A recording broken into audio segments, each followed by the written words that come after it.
Привет, брат! Привет, сестра! Хотите стать журналистами, крутыми ведущими крутых телешоу? Для этого нужно немного. Под крутую музыку выйти из-за угла. Сильные мира сего умеют хранить свои тайны, и тем интереснее задавать им прямые неудобные вопросы. Сначала я возьму тебя в свои руки.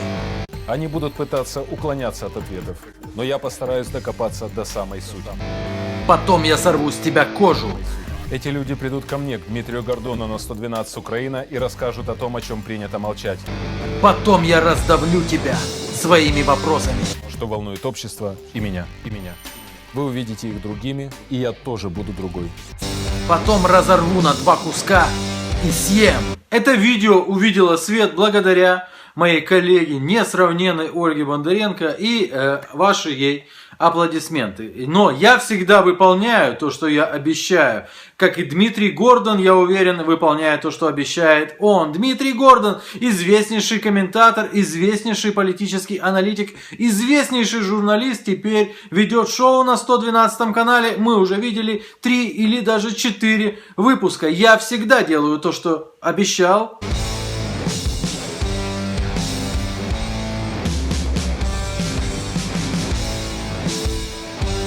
Но теперь давайте посмотрим, выполнил ли обещание Дмитрий Гордон. Итак, острые вопросы, и ты никуда не спрячешься. Нинішні керівники держави кращі, ніж за часів Януковича? Вы не смотрите на то, что первый президент Украины Леонид Кравчук так спокойно к этому отнесся.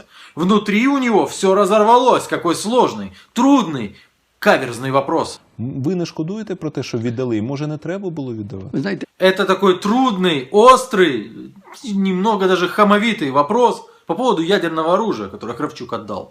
а Росія для мене це велика країна з 145 мільйонів, Да, 140 десь. 140 мільйонів людей. І там є різні. Якби не бояришник, було б більше. Какой тонкий юмор! Если бы не боярышник, населения России было бы больше. Тогда это как раз в тему того, что 3 дня назад выявили партию боярышника не в России, а как раз таки в Украине. Минутка юмора! Менталітет росіян взагалі рабський. Только не этот вопрос. Только не этот вопрос. Народилися в Ровенській області, Так. а там виявляється багато бурштину. Ну, найбільше зараз. А ви про це не знали? Ви б займалися, може, бурштином тоді? А пам'ятник першому президенту України Леоніду Кравчуку в Києві колись буде? Один из самых тяжелых вопросов для Кравчука. Игорь Петрович, вы родину любите? О, какой вопрос? Мне лучше убежать! Я хотел бы поговорить с вами на очень деликатную тему. Хватит юродствовать, короче. Это же пособие для всех, кто хочет стать журналистами и модными ведущими модных телешоу. Итак, что-то деликатное. Что же там, что он подготовил? Доставай свою бомбу, Гордон!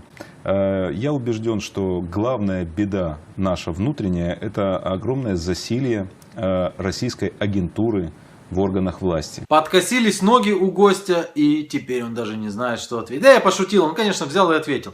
Ну, а теперь давайте посмотрим, насколько тяжело стать вот реально крутым ведущим крутого телешоу. Вы уже поняли, какие вопросы надо задавать для того, чтобы гость ушел от тебя на четвереньках, просто собирая разорванную в клочья эту самую. Но теперь давайте вот вопросы про Майдан. Добрий вечір, Леонід Макарович. Добрий Я вечір, щасливий вас добрий вітати. вечір. Добрий 3 вечір. роки Майдану виповнилися вже. Скажіть, це плюс для України чи мінус? Хороший такой вопрос, хороший вопрос. Но если к тебе приходит еще и премьер-министр, экс-премьер-министр Витольд Фокин, то задай ему вопрос. Тот же и задай. Витольд Павлович, не почти, а 3 года назад закончился Майдан, отшумел. Закончился страшным расстрелом Небесной Сотни. 3 года уже прошло. И сегодня можно уже делать выводы. Майдан – это плюс для Украины или минус? Это одна из главных причин Майдана. Алексей Мочанов, что тебя привело на Майдан?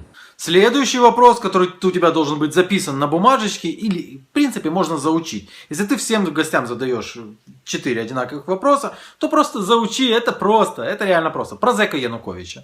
Вам, як першому президенту незалежної України, не було соромно, коли двічі засудженого зека, я маю на увазі Януковича, обрали президентом? Ой, я уверен, Кравчуку было очень, очень стыдно. Ну, а что там у Фокина? Вам, государственному человеку, совестливому человеку, я вас давно знаю, много лет, не было стыдно, когда президентом Украины жители того же Крыма и Донбасса в основном избрали дважды судимого зэка. Я говорю о Януковиче. Ну и будучи крутым ведущим крутого шоу, особо не заморачивайся, и остальным тоже рассказывай про дважды судимого зэка. Президент Украины, бывший Виктор Федорович Янукович, дважды судим после 2 судимостей и 3-й едва не судимости. Крым. Намеренно ли сдали Крым? Это тоже, если ты крутой ведущий, то у тебя должен быть такой вопрос припасен. Приходит к тебе гость, а ти йому сразу. Скоро виповнюються днями вже 3 роки, як Крим перестав бути українським. Скажіть, будь ласка, Крим навмисне здали, як на ваш погляд? Приходит второй, ты ему. Скажите, пожалуйста, Виталий Павлович, Крым специально сдали, на ваш взгляд? Третий прихромал, а ты ему. Крым специально отдали? Пусть у тебя будет еще и вопрос припасен, если там приходит к тебе кто-то, кто имел отношение к временам Кравчука, про Беловежскую пущу. Почему нет? Вы один из 6 человек, которые подписали историческое Беловежское соглашение о развале Советского Союза. Вы не жалеете о том, что этот монстр, хотя и стоящий на глиняных ногах, развалился при вашем участии? И Кравчуку задавай, если что, тот же самый вопрос. Вот ви этой самой правою рукою. Ви цією правою рукою писали і підписували історичні вже Біловезькі угоди. Біловезьку угоду. Ви розуміли, який крок ви робите, як ви розвалюєте цю імперію зла радянська. И вот это вот про руку очень крутое. Повторяй, если что. Виталий Павлович, тем не менее, вот я смотрю на вашу правую руку. Вот эта правая рука подписала Беловежское соглашение. Вы жалеете об этом или нет, скажите? Обязательно про Донбасс рассуждай. Расскажи про ребят из силовых структур, которые тебе рассказали. Хлопці з наших силових структур, зокрема з Альфи, з ГУРу та інші, розповідали мені, як коли почалася АТО, вони заходили на територію Донбасу і як радісно в лапках зустрічали їх місцеві жителі. Печальная история, но дежурная.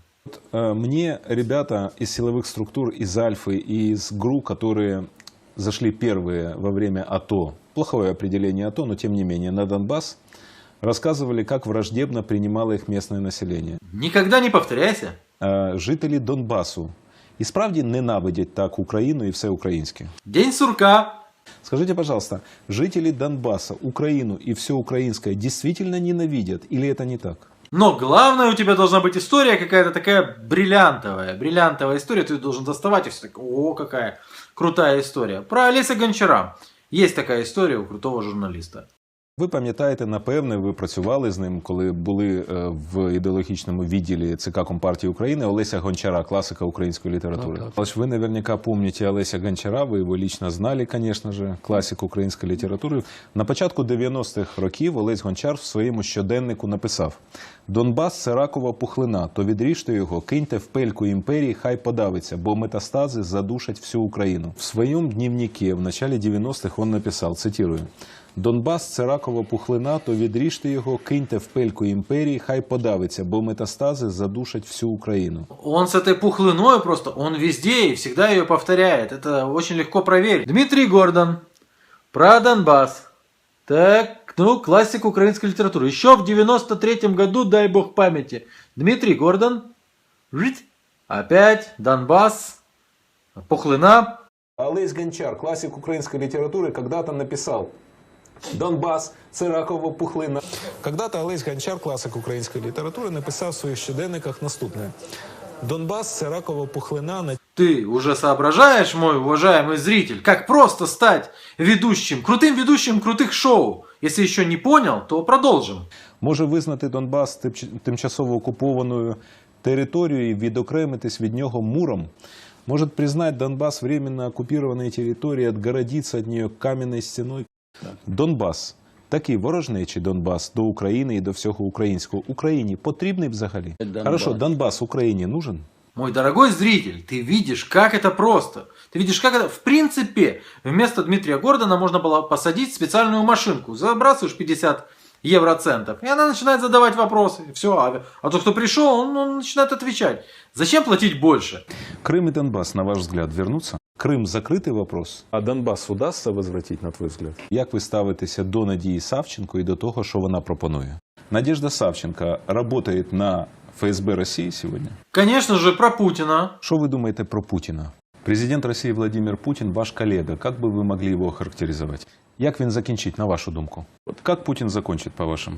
Не знаю, как он закончит, но мой блог закончится явно бурными аплодисментами, потому что это, я считаю, это серьезный мастер-класс, как стать крутым журналистом в Украине. Путін і Трамп можуть домовитися по Україні таким чином, щоб Україна пішла до Путіна в його сферу інтересів, а Сирія, наприклад, в сфері інтересів Сполучених Штатів? Интересный вопрос, интересный. Может, повторим другому гостю его? Сделка между Путиным и Трампом по Украине возможно? Мы вам Украину и все постсоветское пространство, вы нам Сирию. Но вопрос на самом деле настолько интересен, что и третьему гостю его можно задать. Трамп может заключить с Путиным своеобразную сделку, в результате которой Украину и все постсоветские государства отнесут к сфере влияния России, а остальные страны, Сирию, Иран, к сфере влияния США? Это был журналистский день сурка, или блог о том, как стать крутым журналистом или ведущим крутого шоу на крутом канале.